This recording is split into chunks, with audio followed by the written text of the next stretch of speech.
Dans un pays où les gratte-ciel se multiplient, l'architecte chinois Liu Jiakun s'est frayé un chemin différent en concevant des espaces qui donnent la priorité à la communauté plutôt qu'au spectacle.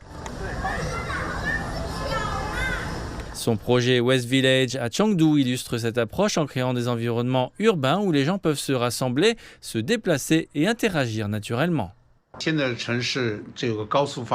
De nos jours, le développement rapide des villes est guidé par le capital. Il est naturel que le capital cherche à faire des profits, mais parfois il s'agit d'une pression, créant ainsi uniquement des espaces commerciaux à forte densité d'utilisation et en évinçant les espaces publics et communautaires.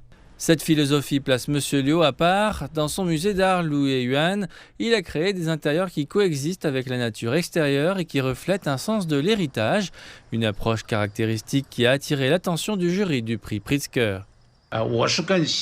J'espère comprendre en profondeur les aspects intangibles de la tradition qui peuvent être perpétués, puis les exprimer à l'aide d'une technologie et d'un langage contemporain.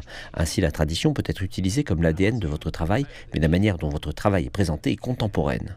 Cette victoire de Monsieur Liu incite les designers du monde entier à réfléchir à la manière dont les bâtiments façonnent non seulement les lignes d'horizon, mais aussi l'expérience quotidienne de ceux qui y vivent. Il s'agit là d'un changement important, la reconnaissance d'une architecture qui privilégie la dignité humaine au détriment du spectacle. Une affirmation forte à l'heure où les villes du monde entier s'efforcent de trouver un équilibre entre développement et qualité de vie.